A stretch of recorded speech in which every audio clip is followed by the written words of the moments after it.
you a Superman fan by any chance? I am. Oh, yes. He thinks he's Superman. That's the problem. Welcome. We are live. And that's all I got. Joe, go ahead. Take it away. Welcome to another episode of Technical Defects. As usual, I'm Joe. That's Ryan. And our special guest today, Brian Volk-Weiss, who is the creator of Netflix new show premiering December 22nd, The Toys That Made Us. Thank you for joining us, sir. Thank you for having me. Appreciate it. All right. So from what I understand so far, from what I read, kind of getting split up to two different parts. Is that correct? You're starting off with 4 episodes on December 22nd? That is correct, yeah. So on the 22nd, Star Wars, G.I. Joe, Barbie, and He-Man. And then I can't say when, but it's sometime in 2018, we're going to have Transformers, Hello Kitty, Star Trek, and Lego. See, I'm personally looking forward to Hello Kitty. So, well, you know what? Let's start at the beginning. How did this come about? I mean, as you can see behind me, I'm a fan of toys, you could say. I've got more than enough back there. But how did this project come about for you? I basically, what I've been saying is, I was a toy player that playing with those toys, the 5 or 6 that I still have, those became the foundation of what I now call a toy collection. So basically between what I was playing with and what I have now, it's like a 35, 36, maybe 38-year-old collection. So I've always been into toys. So that being said, I was always a huge history buff as well. So what I started to notice over the years was, I've been interested in World War II. There's 2,000 books about World War II. I'm interested in the Civil War. 2,000 books about the Civil War. But I was really into Star Wars toys, and I was really into Transformers. And it's really, really hard to get information about the toys that we played with when we were a kid. So about 5 or 6 years ago, I put together the first version of what this show would become. And basically for 5 or 6 years, tried selling the show. And it was basically history meets toys, which it's all right. It's, it's not that sexy, but it was what it was. And so that was all going on. And then the other thing that was going on is we produce a lot of stand-up comedy. And one of the companies that we produce a lot of stand-up comedy for is Netflix. So when you're in business with a company, you get to know a lot of the people that work there, which means you have an excuse to talk to them a lot. And I kept nagging them, and it literally became, Brian's, Brian brought up that toy show again. Have you heard about Brian's toy show? So this went on for a while. And then finally, they basically gave me some really, really good guidance over what kind of show about toys would work for Netflix. So we, on our own dime, put together about a 5-minute tape of how we envisioned the show that, because of the guidance they gave us, was less of a history lesson, but was more of the story of how these toys came to get made. And that's what they, by the grace of God, bought. And we've been working on for about 14 months. Now, did you do sort of a sizzle reel type thing? Yeah. Okay. Exactly. That's exactly what we did. Because I was going to ask you what story you presented them to intrigue them. That's what I was kind of curious about.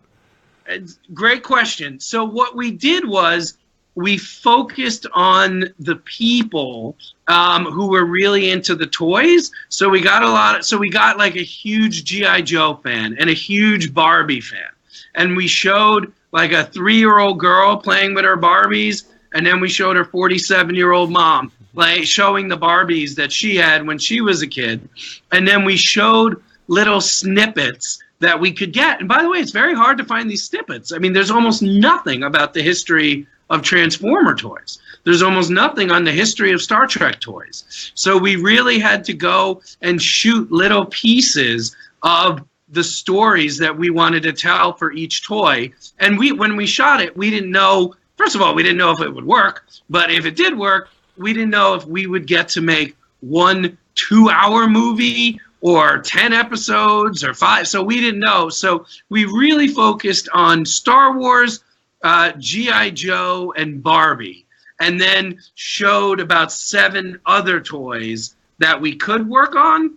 And then when we got the offer from Netflix, it was for 8 episodes, and we drilled down on the 8 that we thought were best.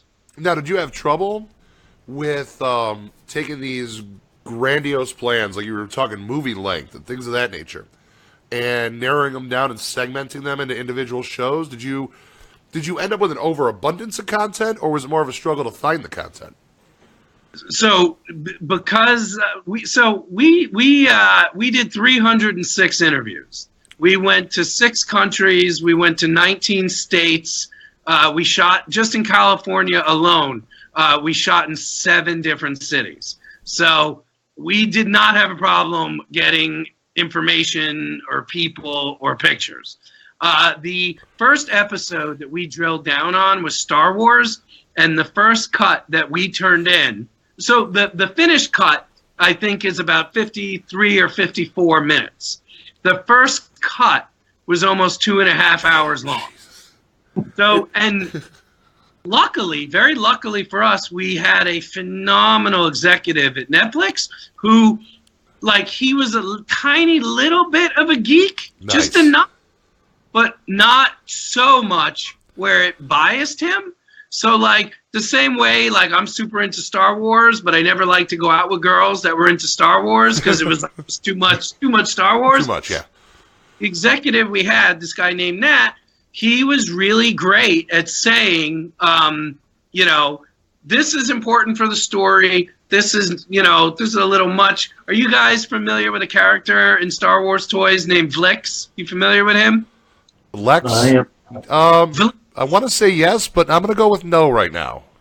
So Vlix is actually the most rare production Star Wars toy that exists. And the fact that you don't know him proves my point. Right. Which we had like a 5 or 6 minute segment on Vlix, and that's where our executive at Netflix was like, I don't know. I don't know if we really need to cover Vlix. And he was right, because the show that we ended up making was, and we'll see if this works or not. It's still 11 days from now, so who knows if this was right or not. But the show that we made is really designed to be for everybody. So if you have, like, I'm not a He-Man fan. Like, I never played with He-Man when I was a kid, but we made an episode that if I had not been involved with the show, I would have not only really enjoyed the He-Man episode, I probably would have gone out and bought my first He-Man toys. Like, I'm into, like, not to be cliche, but I never played with Barbie dolls. I was never into Barbie. When we started making the Barbie episode, literally all I knew was Barbie's name and Ken's name, and that Mattel made it. That's all I knew. Hey, I got one up on you. I got one up on you. I know Skipper. Darn it. I didn't even know Skipper when we started. But, like, now I have 2 Barbie dolls in my collection. So, like, that's what we tried to do. So it's not just for the hardcore fans of each line.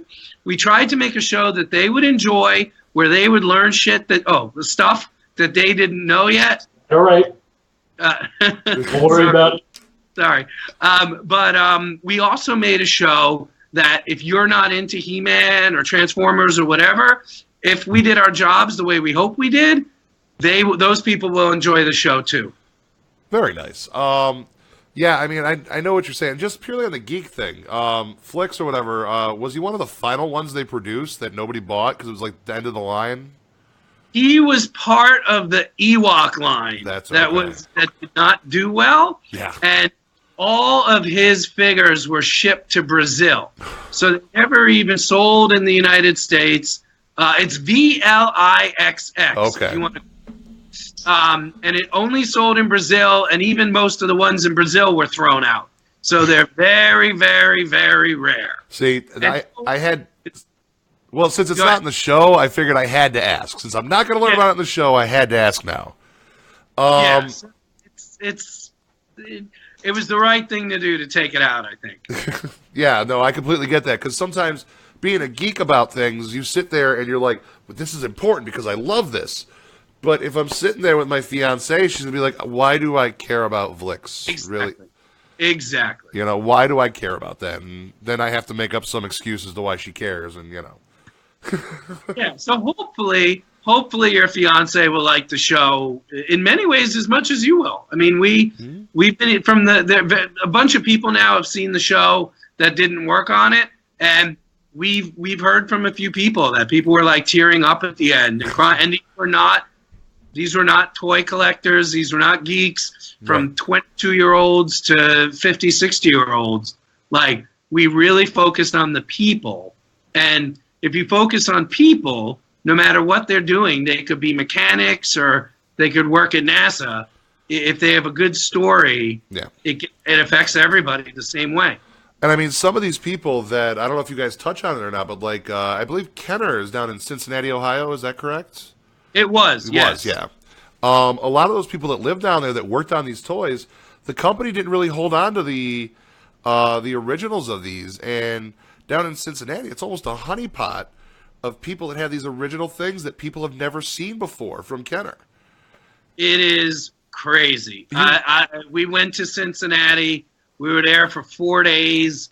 I mean, we would like go into like a community like of houses, you know, a regular community, one of these things built in like, 1998, and we would go into a house, go in the basement, and there would be a museum. Like, we saw like the first shot pressings of the TIE Fighter in pink plastic. We saw tons of things, an Emperor's Throne Room that was never made and was in green plastic, wax. We saw all these things that literally I either was covered in goosebumps repeatedly or like even teared up a few times. By the way, we went to Tokyo for Japan for Transformers and Hello Kitty. Yeah. We were in the old Takara building. Yep. I saw the Polaroids because the real ones were destroyed and no one knows where they are. I saw the Polaroids of the wooden model that would become Optimus Prime and Soundwave and Bumblebee. Like, literally, and it was just this guy coming in with a photo album, a 6-inch thick photo album that he had, took him 2 days to find, was at the back. And I'm like, these guys don't speak a word of English. So like through the translator, it's like, dude, you could sell that photo album. Right. Oh, absolutely. Money, if you can find those things. Jeez, man. Stuff we saw was bananas. What, other than the Transformers that you were just mentioning, what sticks in your mind as probably the absolute coolest thing that you saw? Not to be cheesy, but I really don't think there is a coolest thing that I saw. I'd say there's probably between 3 and 5 of my tied for first place coolest things that I saw. I saw the handwritten legal pad notes of the original Transformers character descriptions. I saw the wooden heads that would become Devastator and Soundwave. I saw the Millennium Falcon wooden mold formers for the toy that came out in the 70s. Mm-hmm. It was I saw the original doll that the Barbie doll would be based on. I saw the coin purse. Not only is it the first Hello Kitty product ever, but there is only one known to exist, and that's like the Scrooge McDuck lair of the Lucky Dime at Sanrio headquarters in Tokyo. So we saw that. We were able to film that. Like, it was just, we saw so many things that it just shows you. The thing I took away from making all these episodes over a year was really just how delicate the success was for every one of these lines. Like, even after you see the Star Wars episode, and we've been working on a Star Wars episode for over a year, it's still, if you watch the episode carefully or watch it more than once, you will inescapably come to the conclusion, why did they do it? Like, Star Wars, if Star Wars had been the #1 film, it still might have bankrupted Kenner. It needed to be the biggest success of all time. And they rolled these dice on it. And they did it. Like, they did it. Like, it was just, and we not only, I'm talking a lot about the things, but we also met these people. We met a lot. We worked really hard to find people that had never been interviewed before, or at least on camera. And we found these people that, had they not been born, there might not have been He-Man. There might not have been a Star Wars toy line. Like, so that we worked really hard as well, not just to film inanimate objects that we, of course, called relics. That was my insane term for it. But we met a lot of people that just told stories that literally I was sitting there behind the camera crying. Just so you know, we do have a chat that happens with the video going, and just some of the comments in here, they're hearing the things you're saying.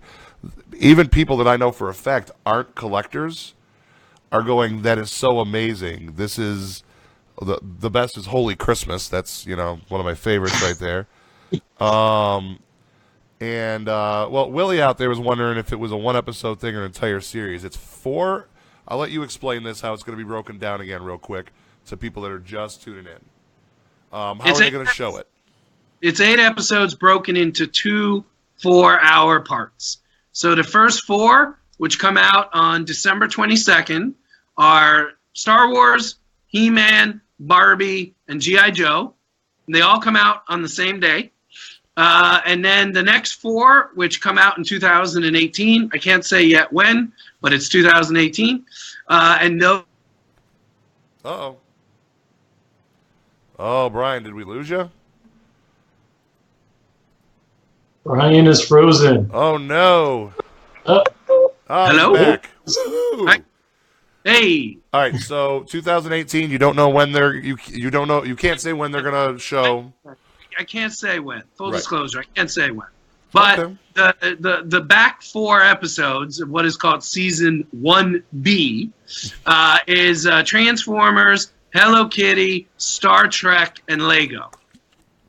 Very cool. Now, you were talking about the people that you interviewed, things of that nature.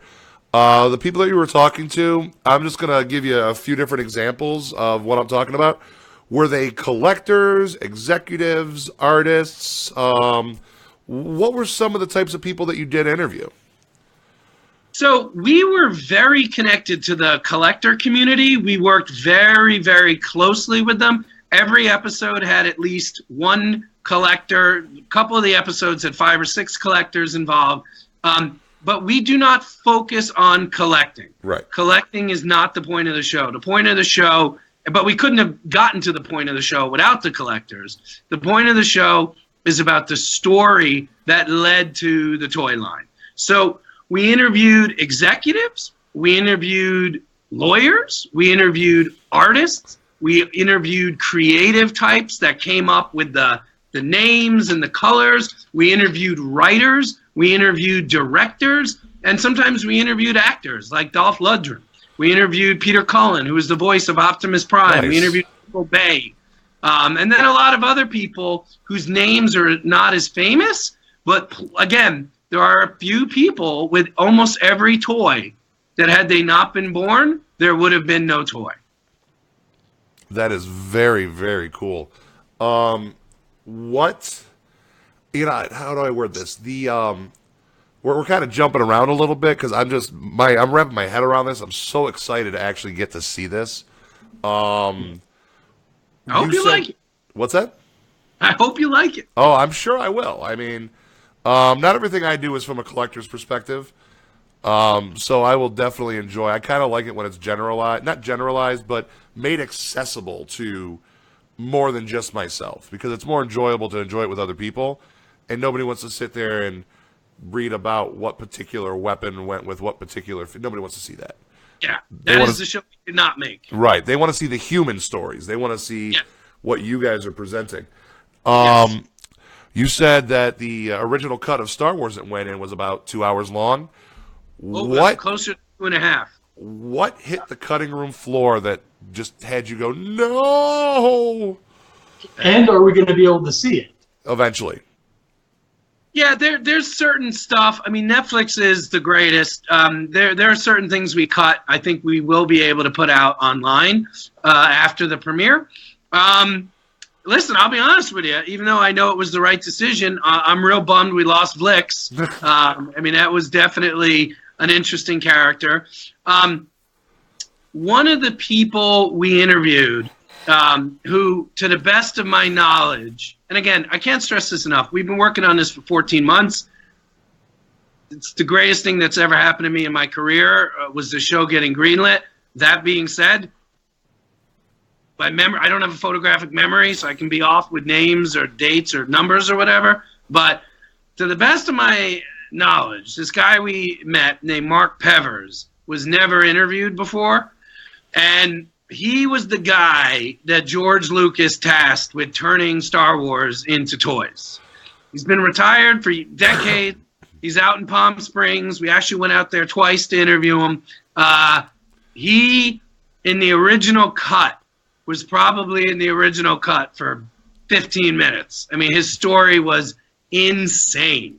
And now what we have in there is probably about 4 minutes. So there was a big part of his story that for a bunch of reasons we had to trim down. Right. And that's probably the number one thing for the Star Wars episode, at least. I wish we had not had to take out. We also interviewed Gus Lopez, who is one of the greatest collections, probably outside of Rancho Obi-Wan. Could be argued it's as impressive.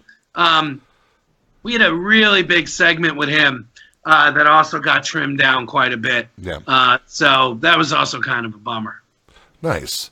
But it was the right thing to do to cut it down. Yeah, it's always nice to hear somebody and talk to them that can look at their final product and go, yeah, we did this right. You know what I mean? That's awesome to hear. That gives me the utmost confidence in this. Time will tell. Too early to tell. Absolutely. I mean, I know a lot of people are looking forward to this, and I know I'm hoping to see more things of this nature, especially with nostalgia being such a big thing.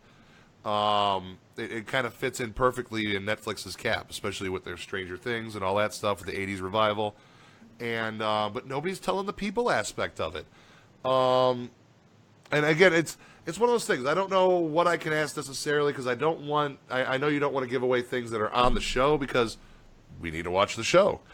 But people said they had tears. What affected you the most emotionally on all of these, on all the episodes and everything you did? What tugged the heartstrings on you? Peter Cullen told us quite a bit about how he came up with the Optimus Prime voice, and it's based on his brother, who's a Vietnam vet. And I mean, literally everybody in the room, the camera guys, the sound guys, everybody was crying. I mean, it was just gut-wrenching. The ending of the Barbie episode is really powerful. The thing about Barbie, which is really interesting and different from every other toy we covered, is Barbie is a physical plastic that will last as long as our planet exists representation of how American women were perceived the year each toy came out. So obviously that's apples and oranges to, Omega Supreme, or, the Cobra, hydrofoil.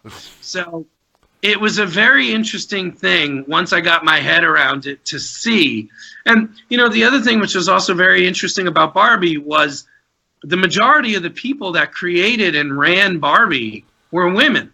So you had women making this icon, and it didn't work at first, by the way. It took 4 or 5 years to get it to become a hit. So you had these very strong women in a business, to say it was dominated by men. That doesn't even do it justice. I mean, literally, there was probably 600 men for every woman of executive rank. There was a moment where they basically said in the 80s Barbie, for the first time, they had her eyes looking straight ahead. And I remember being like, well, I don't understand. What do you mean they were? What do you mean they were looking straight ahead? The hell were they looking at before the 80s? And the answer was that before the 80s, Barbie would always be looking slightly sideways and slightly down. And the reason was, the idea was that women were not equal to men, and they were always and again, this was a toy largely made by women, but they knew what the society was like in the 50s and 60s and 70s. Mm-hmm. So it was a big deal to have the eyes looking straight ahead. And when that was explained, because I kind of said it as a joke, like, what the hell was she looking at if she wasn't looking straight ahead? And then when my question was answered, I teared up a little bit.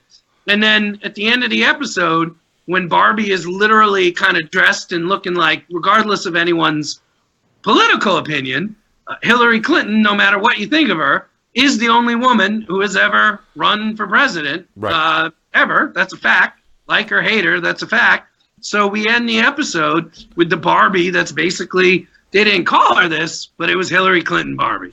So when you sit there and half of the episodes is about Barbie in the kitchen or Barbie, making cookies for the kids or whatever, and then you're ending with her being president, it was really powerful. Well, I mean, the toys are as much influenced by life as life can be influenced by the toys. I mean, you've got the little girls that are getting these, and now they have a quasi, presidential hopeful Barbie, that it represents a little bit more power, and more, equality. That's what I'm looking for. Without digging too deep into that.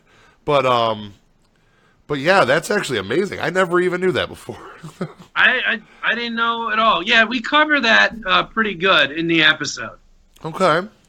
Now, what is your biggest takeaway from all this?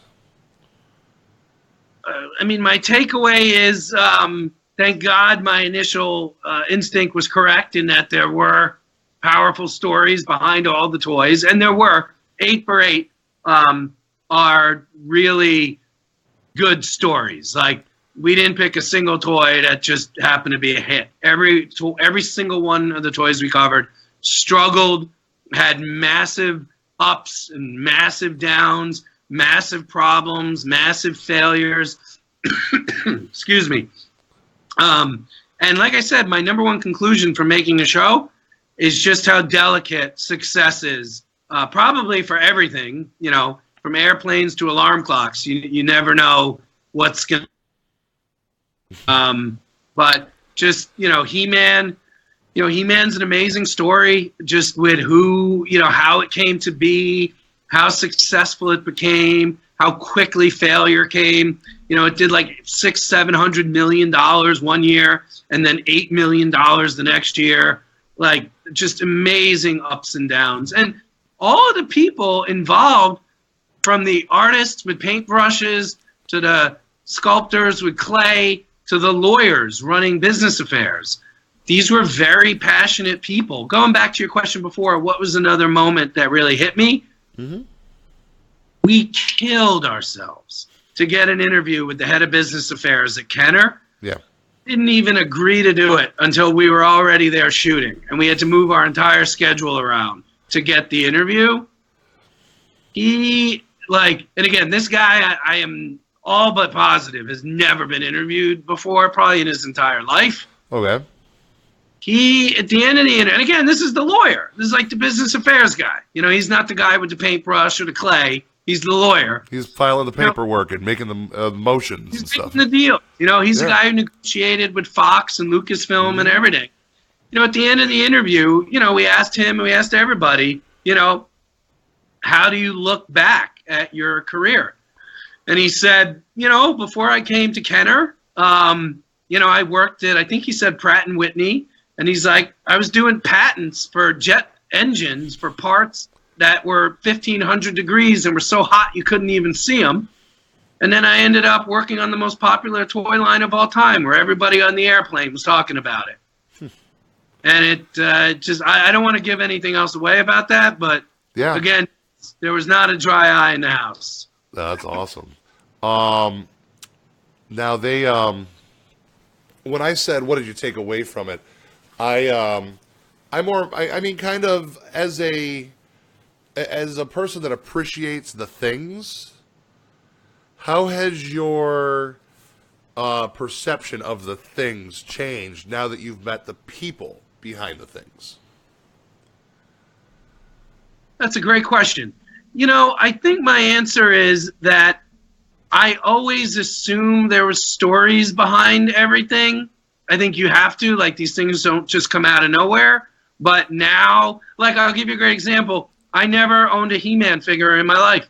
Right. It's obvious and easy to say I never owned a Barbie doll. But I was also never into He-Man. Never cared about it. Didn't care. Mm-hmm. Then halfway through production, I'm in a vintage toy store. I see a little Stinkor sitting on the shelf. I know the story. Right. I know how Stinkor was created. They put this smelly stuff in the plastic when they made it. And that's what I saw on the shelf. I didn't see, before that, I would have seen a character I didn't care about and kept looking. Now, I see the guys. We interviewed 3 or 4 people that all told their story, and they all brought up Stinkor, and I pulled out $8 and I bought that Stinkor, and I got Stinkor on my shelf. So I don't look at Hello Kitty the same way. My wife is super into Hello Kitty, but I never really paid attention to it before. Now I get it. By the way, we are fully aware that might not be a toy. It might just be a brand. We do discuss that in the issue, in the episode. But I guarantee you this. You will never look at that brand again. This way. I wasn't going to kick you under the bus on that one. My daughter, 3 years old, loves her some Hello Kitty. Wow, I actually lost my train of thought. We've been rocking and rolling this whole time. I've got a question, if I may. So how did you determine what the episodes were going to be about? Why Star Trek instead of, say, Thundercats? Great question. They're all great questions, but that's a really great question. So there's really 3 criteria that became the thought process between the episodes we picked. Number 1, within reason, because a lot of people nitpick what I'm about to say to shreds. Within reason, has the toy been in production from the day it entered production until today? That was number 1. Number 2, I had this vision of Mount Rushmore of toys. Could some of the lead characters from the toy line be in a Mount Rushmore of toys? And then 3, was there a rabid fan base where there were conventions or people dressed up like those characters? So that was kind of what I thought through. So to your dead-on question, why Star Trek and not Thundercats? Star Trek has a rabid fan base, crazy amount of conventions, people dress up like it. One way or another, it's been in production from the first model that ever came out. And yeah, you could definitely see Amigo Spock on the Mount Rushmore of toys Mount Rushmore. But the other 4th category, which really so those were the 3 that we ran everything through. But then the 4th category, once we started moving, where we thought we might kill off one of the toys, but ended up not, was, did it have a good story? So we didn't know ahead of time on a lot of these if they had good stories or not. And it turned out that Star Trek had an insanely good story. And I'm not trying to say Thundercats doesn't. We didn't look into it at all. But if we're blessed enough to get a 2nd season, I would have to guess Thundercats will be on that list. And I'm going to give a suggestion on that one, too. Some Teenage Mutant Ninja Turtles. If you hit season 2.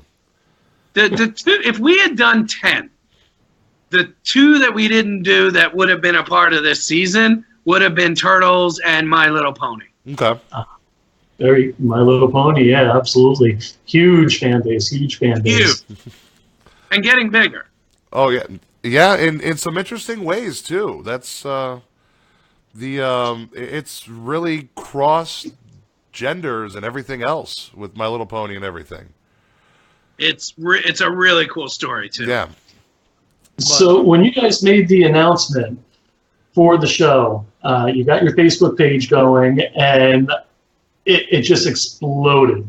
Everybody seemed very enthusiastic about it. You're up to 150,000 followers. Did you think it was going to blow up that fast? if I'm honest with you, I would say I had no idea how it would do.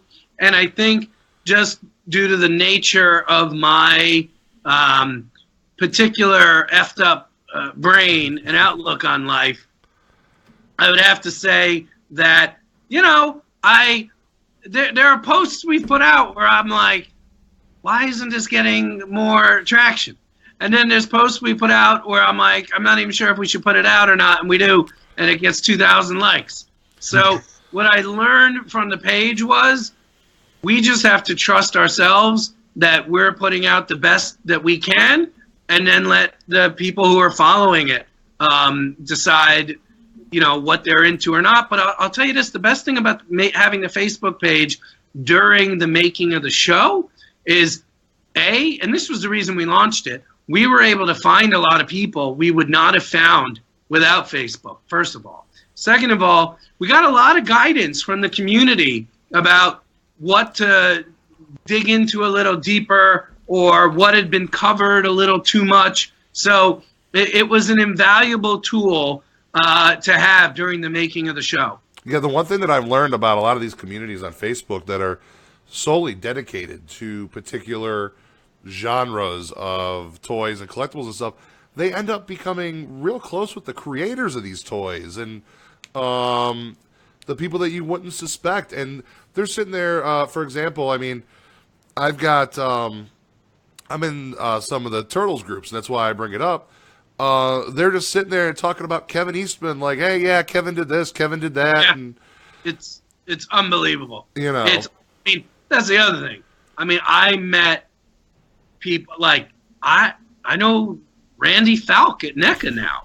Like I know, you know, Peter Cullen. Yeah. You know, texted me the other day. Like it's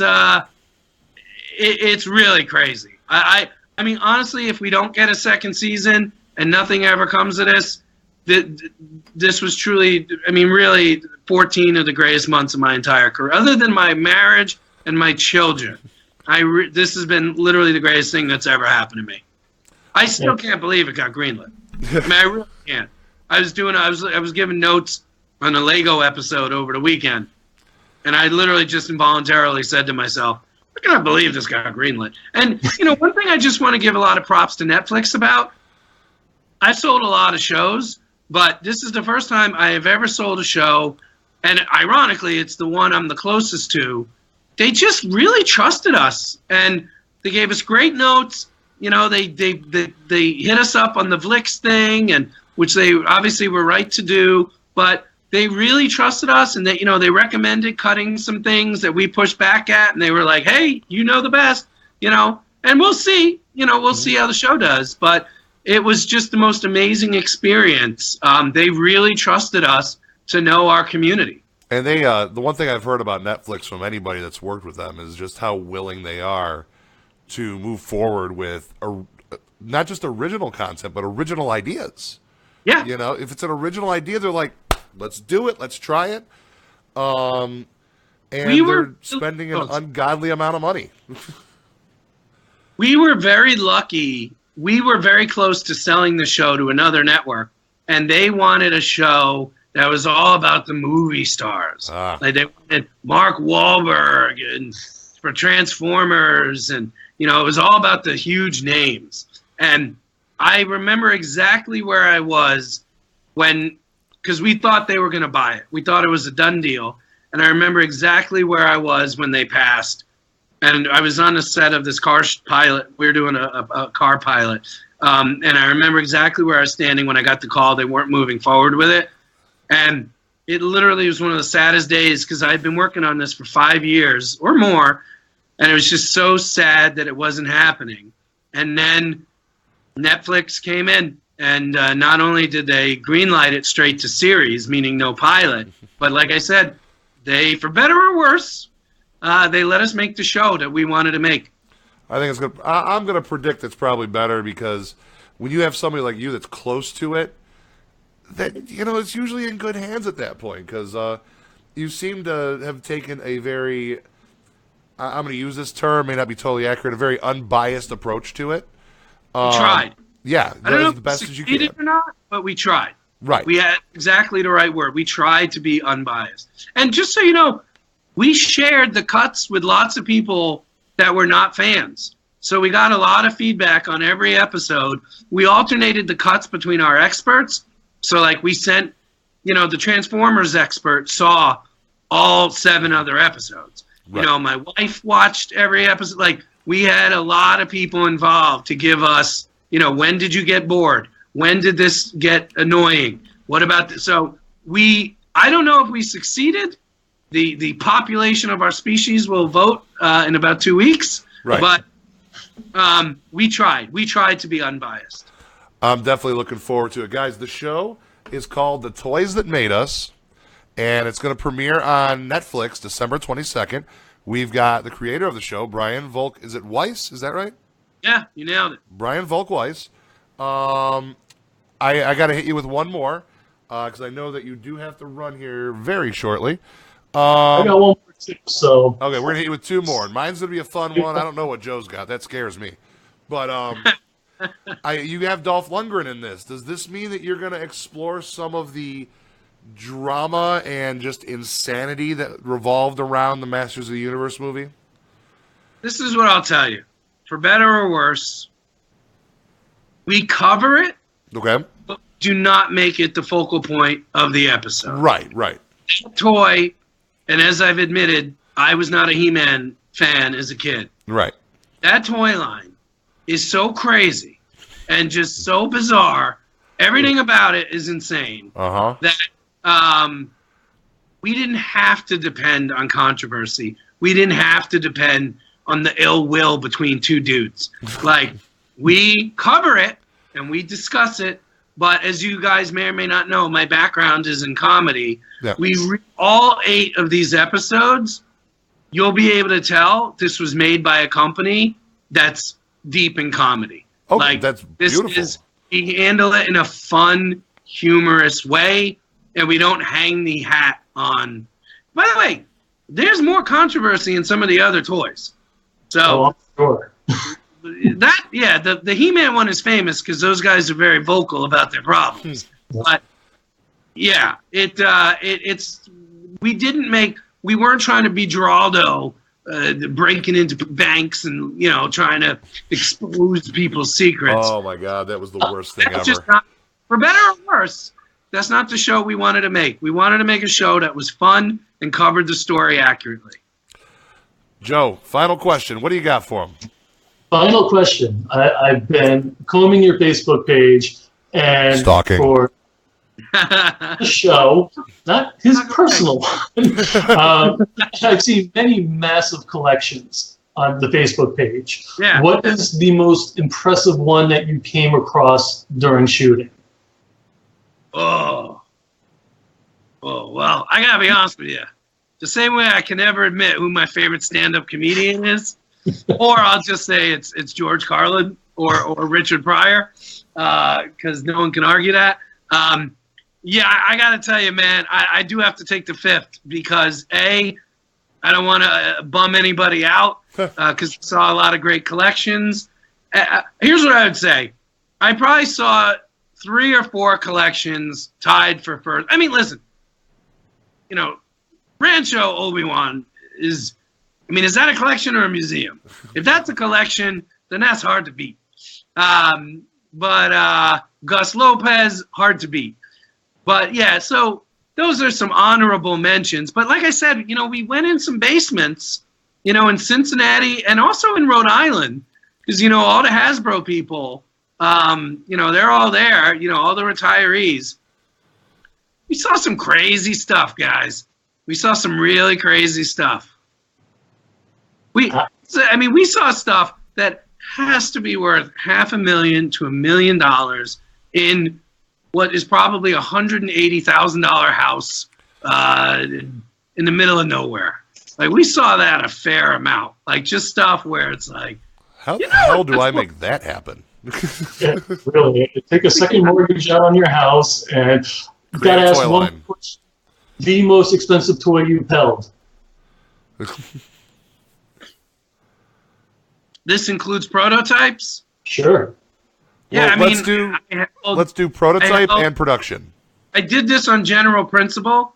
In one hand, I held the J-shaped and L-shaped rocket-firing Boba Fett prototypes. I made sure to do it in one hand, so if anyone ever asked me this question, I could look at them in the eye right now and say in one hand, I didn't let them touch each other because I was scared they could scratch. But I held them both in one hand. So I did do that. I did do that. That'll be hard to beat. Yeah, that's yeah. I want to be you for that moment. Believe me. Yeah, you saw my face. I'm literally like I can't even believe. I'd never seen one before, so I went from, up until the internet, no one even knew if they were real. Then we knew they were real, and then one day I'm holding both in one hand. I mean, they went as far. I think they actually released. Nope. No. Hold on. They released a modern figure. Yes. Of the prototype Boba Fett. That is correct. Yes. Yeah. Sorry to interrupt. You're absolutely no worries.